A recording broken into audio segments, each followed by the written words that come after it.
I don't think there's anything that Katherine Maher says that Katherine Maher actually created in her own mind. I believe that she is simply, well, gosh, this is a rude way to say it, and I prayed to God to not be rude. So the meat puppets, that was a phrase and a rude phrase for models, female models. And I feel like she is just this, that it's supposed to be her mind we're regarding. But if you're to write this stuff out and present it in any sort of form that didn't involve her and her stagecraft, I don't think any of it makes any sense unless it's the sense of a tyrant. Christopher Rufo got this exclusively. This is her showing that big sister has arrived. So I think much of what we talk about with misinformation is really about how do we stamp out bad information. And I'm really interested in how do we actually immerse ourselves in good information. Okay, so stamp out and immerse, the language of an academic, right? Stamp out, no, that's not the language of an academic, but immerse is. See, it's all in the stagecraft. She's talking here to the Berkeley Forum, so she's going to use a phrase like stamp out. Because, of course, it's an activist college, if you want to consider it a college, and then immerse. It's great stagecraft because she's choosing one to appeal to the activists. And then she goes up to the frontal cortex. She gets up into the logic processing portion of the brain. It's such good stagecraft. But if you read it as opposed to watching it, you get a far different conclusion, which is she's a biological deepfake. And what are the ways in which our systems and policies and structures can... Okay, stop. Systems, policies, and structures. Same thing. She's speaking in a triad. One of the rules of being a good practitioner of rhetoric is to use the rules of threes and fives. The largely Western mind operates very, very well with rules of threes and fives. There's a rhythm to things. So when she says it that way, she knows exactly what she's doing, perhaps intuitively, or perhaps because she's been taught how to present. But again, all those words mean the same thing. You see what she's doing? Focus on how they have an obligation to each of us as citizens to be able to sit within that good information and what that good information can do as a sort of like fertilizer, nutrients for all of us to be able to be as successful as possible, both individually and as a collective community. Okay, let's pause again. Individually and as a collective community, sitting in the fertilizer of good information. She became the CEO of Wikipedia, and she's using the word good. What is good? Well, we could ask that question all day long. But she is in a circumstance, talking to the Berkeley Forum, where she's never going to be asked to define good. She knows this. It's tribal. As a biological deepfake, she can simply present the performance art and never be challenged. That, what you're just seeing here, you are watching boardrooms at Google.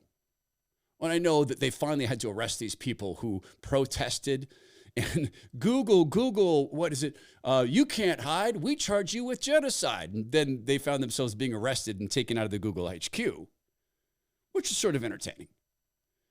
But what you're watching here is the rooms of liberal think tanks. It is the rooms at NPR. It is the rooms at the AP. It is the boardrooms at the New York Times, where everybody's a biological deepfake. Yes, they're biological entities. They present well.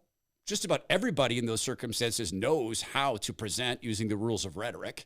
And nothing they're saying is actually original. Nothing actually comes from them. I know this because I've been in these boardrooms. When you really encounter this stuff and you're an outsider, it is utterly bizarre. It's the body snatchers thing. Do any of you actually believe what you're saying? It's remarkable.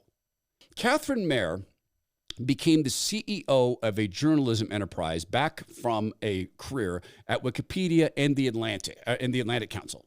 The Atlantic Council is part of the censorship industrial complex, and my assertion here today is that she's a biological deepfake.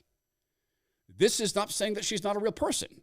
I'm saying that she presents. I'm saying that she has practiced the art of stagecraft, or of spycraft, as it were, stagecraft. And she's practiced the art of rhetoric and of looking the right way and it being loaded with all the right phrases, just the way you could be. Yeah, if you ever want to go talk in a boardroom like this, there's things you say and don't say, and there's things you approach and don't approach. And everybody gets this. Let's have more of Katherine Maher. Fact of the matter is that most written knowledge today has been written by white, colonial, European, North American men. And so one of the things that we're really focused on is how do we think about correcting the record? How do we think about... Let's pause. Her indictment here is not the information. It's who wrote it. So white Christian men are incapable of writing proper information. What are you correcting? See, if you pause this, it's like taking sometimes you can take an Elton John lyric, and if it's not Bernie Taupin writing it, you can look at it and go, wait, Benny and the Jets, have you actually written that out? Write that out sometime and read it and study it. Understand it's junk.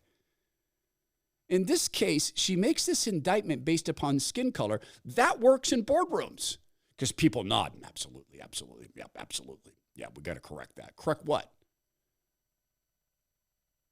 Well, the indictment works because she's a biological deepfake. Writing people into history. How do we think about writing people into the present who haven't been represented in the same way? Knowledge, when we talk about knowledge for the whole world, it needs to be reflective of the whole world. And so one of the first things we do is we measure the gaps. Who is missing on Wikipedia? Women are missing, people of color are missing, people from the global South are missing, indigenous communities are missing, the history of Black Americans is missing from Wikipedia. Then we think about who's doing this work today. And stop. Who's we? Okay, she is now going through and describing what's missing for the world, but who's we? We is she in the rural we. And she's determined this. Now, again, this escapes people in this bubble culture that she herself is white.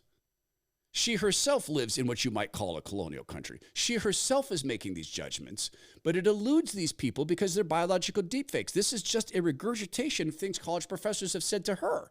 So now she's using it to run Wikipedia and then use it to run a journalism entity. How can we support them? And it's not just about saying for throwing money at the problem. It's also about going directly to these communities and saying, what do we need to change about ourselves?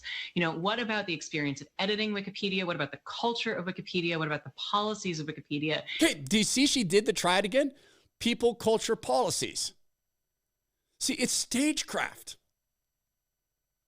It's learned, practiced stagecraft, and it doesn't communicate any original thought. This is what companies do. You consult your customer base. You go and take customer satisfaction surveys. You reach out to how can we better adapt our product. But when it's colored up into this language of this academic, sky-high intellect, which is biological deep fakery,